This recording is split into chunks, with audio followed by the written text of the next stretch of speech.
this is take 10. What am I having trouble with? It's pronouncing this. What is it? It's the HumminGuru Lumi. This is a record weight. It's a 300 gram weight that cost me £125 here in the UK, which is a ridiculous amount to pay for a record weight. You could get them a heck of a lot cheaper than this. So what does it do above and beyond the other ones? Well, we'll find out, but also we'll try and find out if there's any point in getting any record weight at all in the first place. Spoiler alert, probably not. But let's go back to the unboxing and have a look what this one does. Okay, so the HumminGuru isn't just a piece of aluminium with a hole drilled in the middle. It does go a little bit more towards justifying its price premium over a regular record weight. As well as weighing down your records, it also lights them up. You can choose from a number of different colours, and there is also an option to cycle through those colours. In addition, it has a strobe light function, and it comes with a little speed disc which you put on top of your record, and that is stored in its charging cradle. Yeah, we've got a record weight here with a charging cradle, but all in, when you look at everything you get, you're going to say, well, it must be worth at least, I don't know, 30 quid or so. Now, just to elaborate on the features, as far as the illumination goes, in addition to the cycling option for the colours, you can choose from 9 colours, and apparently the felt pads on the base of this are described as archive grade, as if that's the thing. Now, there are 2 buttons concealed beneath the black plastic section on the top. It's the centre button that chooses the colour of the light. Perhaps worth mentioning, it does remember the last colour that you selected when you power it back on. It's the usual thing, long press to turn it on or off, and there's an 8-hour battery life. Now, the other more practical feature is a speed test. The small strobe disc that's used for this function is made of thin plastic and has markings on it for 33 1/3, 45 and 78 RPM. Now, the one in the UK model I got was a 50 Hz disc. I don't know if that's worldwide, but it doesn't matter. You don't need to match the disc to your local electricity supply, because this one uses its own strobe light, which is located within the weight. Now, when that light is turned on by pressing the outermost button, the light, when pointed at the strobe disc on your turntable, will indicate whether your record player is working at the correct speed. Ideally, the lines on this should appear as if they're standing still. First, I'm testing this at 33 1/3, which is that outermost ring, and then I change the speed to 45 RPM, which is shown on the innermost ring. So that's it. It's a 3-in-1 device. A multicoloured record light, a stroboscopic speed tester, and a record weight. Now, I do already own a couple of record weights, but I've been given them as gifts. They do seem to be the kind of thing that you might buy for someone with a record player when you can't think of anything else to get them. This is the first one I bought, and I did this just to review it, as well as talk about record weights in general.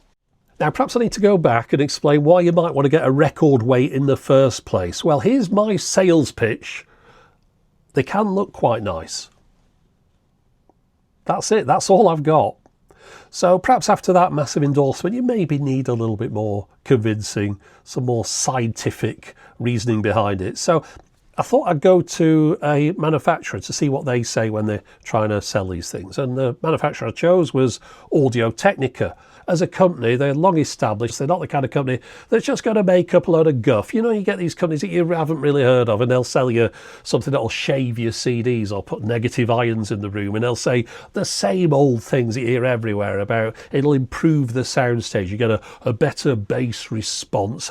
It improves the attack and delay, and there's more air in the room, and there's more space between the instruments, and all this kind of unquantifiable stuff. I don't think Audio-Technica would be the kind of company that would do that, because they're a proper manufacturer of real things that actually perform a function, and they sell a turntable weight. And in addition, they also sell the Soundburger that you've seen featured on this channel. Now, that also comes with, well, it's not really a weight, it's more of a record stabilizer. So on a Soundburger with its tiny little platter, this rubber stabilizer makes a lot of sense. Because once you pop your record onto the platter, the only part of it that's really held on here is the label. The rest of it is overhanging, so there's not much stability there. Of course, your rubber stabilizer resolves that issue. Now, this just grips onto the centre spindle, pushes the record down against the platter and holds it there, and makes everything a lot more stable. So yeah, makes a lot of sense on this. However, if you were to pop this record on a regular record player like this one here, well, all of the record is on the platter. There's none overhanging the edge. It's not wobbling about. Gravity's keeping it in place. So let's see what Audio-Technica say about their stabilizer that's designed for a turntable like this. Okay, so here's the web page. Let's scroll down, look for some more information. Right, features. And it says, this rubber construction disc stabilizer holds vinyl records firmly in place with its 600 gram weight, stabilizing the record. Yeah, that's it. That's the entire sum of Audio-Technica's sales pitch on record weights, or record stabilizers as they call them, or stabilizers. But still, that one there, that's 600 grams. That's twice the weight of the HumminGuru one. So surely whatever benefits this does would be doubled by putting the Audio-Technica weight on your record. But what are those benefits? I still haven't really got much of a clue. Fortunately, on the Audio-Technica website, they do have a question and answer section on there. And there is a question as to, is there any advantage to using a record weight? So let's see what they say. Okay, so they start off by saying that a record weight could help when playing some lightly warped records, and then go on to say that putting a weight on a record could help reduce vibrations, and it may reduce wow and flutter. Notice it's all very non-committal. And they also make sure to cover themselves somewhat by saying that putting an extra weight on your record player does have a potential to damage the mechanism, or at least some people believe that. And then they sum it all up with, will it transform your copy of the William Tell Overture into a concert-like experience? Probably not. So it seems like they're not massively convinced there's any real point to using a record weight, and they sell one. Okay, so from that, as far as I can see, the most useful real-world application of a turntable weight is to improve the playback of warped records. I'd like to demonstrate that, but I don't own any warped records. All my records have been stored properly and therefore haven't got warped, and I don't tend to buy too many second-hand ones, and the ones that I have all been fine as well. So I wanted to demonstrate this, and I've got to thank there for the very brave volunteers that had a close encounter with a hairdryer. We had Klaus Wunderlich and 20 instrumental gold. This is from a big stack of records I got for like a $5 ages ago, just for demonstrating things with. But yeah, so which one's Klaus as far as the warping goes? Yeah, I think Klaus is, well, he's got into a kind of convex or a concave shape, depending upon which way up you've got it, like a kind of bowl. You know, the centre's gone up or down in relation to the rest of the record. Don't worry about the fingerprints for obvious reasons. And then this one, well, this is more like a Salvador Dali clock. I thought I'd do a couple of different warps. So imagine you'd got a kind of record that you'd left somewhere, sun had got on it, and it kind of got over the edge of a shelf. Well, that's that one. I mean, I don't think you could probably see that on the video, but yeah, they're both warped. Let's see what amazing improvements a turntable weight makes to these. Not many, I'd imagine. Let's have a look. Okay, so first off, we've got this record that's ended up in a kind of bowl shape. It's not quite uniform all the way around, but basically the centre of it at the moment is a little bit higher than the edges. So if we pop it down on here, all we need to do really is squash it down onto the centre bit. And there's perhaps a slight springiness in there. If I pop that on there, not really making any difference. I can still spring it up and down. I think you need a pretty heavy weight to keep that completely flat. So yeah, not much use that way around, and this way certainly no use at all, because putting more weight in the middle is not going to help the fact that the edges are raised up from the centre of the turntable. So that's doing absolutely nothing really for this record. Now that was the one I had the most hopes for, because of course the other one, the Salvador Dali melted record, well, if we can pop that on here, we've got this bit, as you can see, that is way up from where it should be. Pop that on the centre, yeah, making zero difference at all, that. So that's not going to help, whether we have one that's that weight or 10 times that weight. Whatever you put in the centre of this, and even if you want to put a light on it, it's going to do nothing. Now, just going back to Klaus with his bowl-shaped record, it's actually sitting a bit flatter already, so that's not much of a problem. I think it'd play all right like that. But what I was going to suggest is, rather than using a turntable weight, you'd be better off with a turntable clamp like this.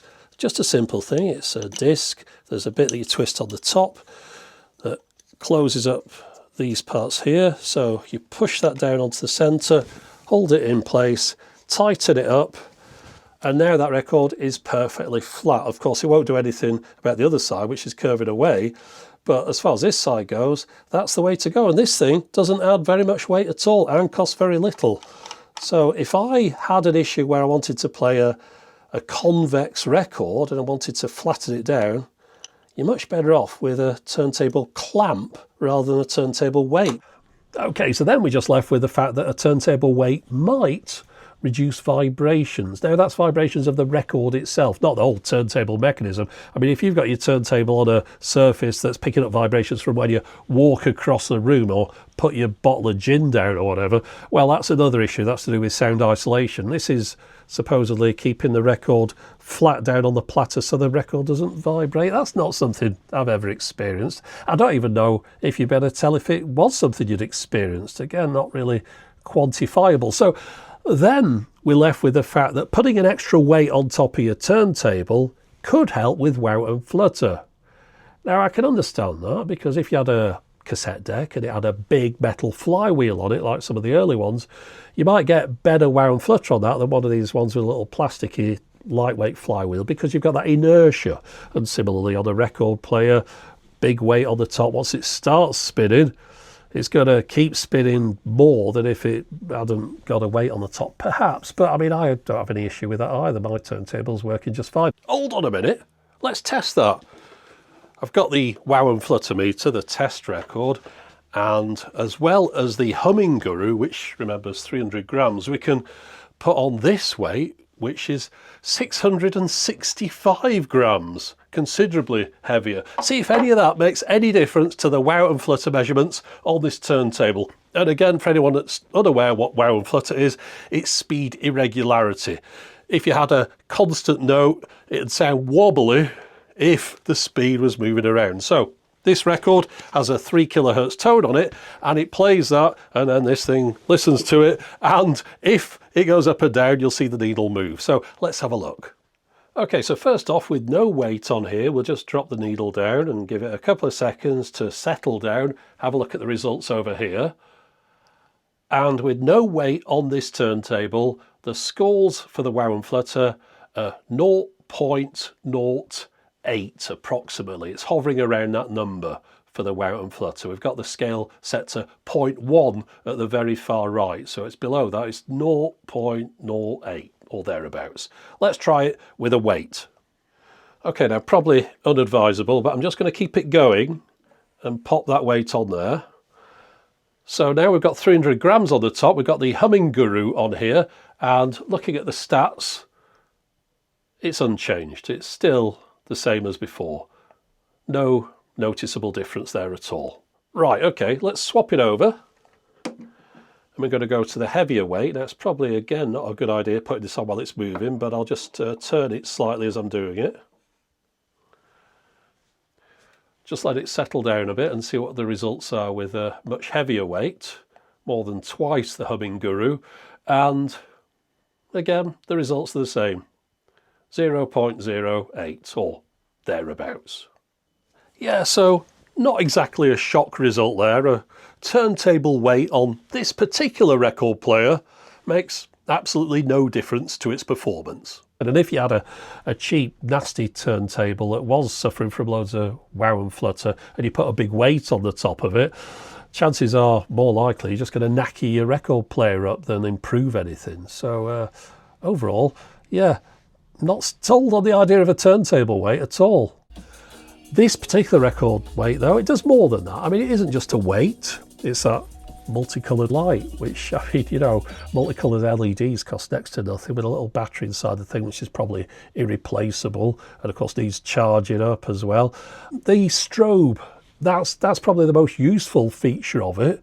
But then again, Knob Sound sell a very similar kit, much cheaper, that does the same thing and has much the same form factor, and you can also test your turntable's speed and wow and flutter using that RPM app, or I think there's perhaps some other apps available for Android, but yeah, that works just fine for me. Oh, and I should also mention that due to this device's bulk, it's particularly tall in comparison to your traditional turntable weights. On my record player, I can't close the dust cover with this in place in the centre of the platter. In addition, you're going to have somewhere to plug your little charging dock in, and of course that's another wire for your hi-fi. I mean, it's nice it's got the little strobe disc stored on the bottom. I like the way it does that. I mean, it's a lightweight plasticky thing. Now, it doesn't feel like quality, but yeah, one more thing to plug in to keep next to your record player. I think there's better things you can do with your £125 or whatever the equivalent is in your country. So that was the HumminGuru Lumi. I wanted an excuse to talk about record weights, record stabilizers, because it's one of those things that for years I've thought those don't really make very much sense. And this was an opportunity for me to go on about that. And yeah, if you think they're great and they make a massive difference to your hi-fi, then good luck to you. But that's it for the moment. As always, thanks for watching.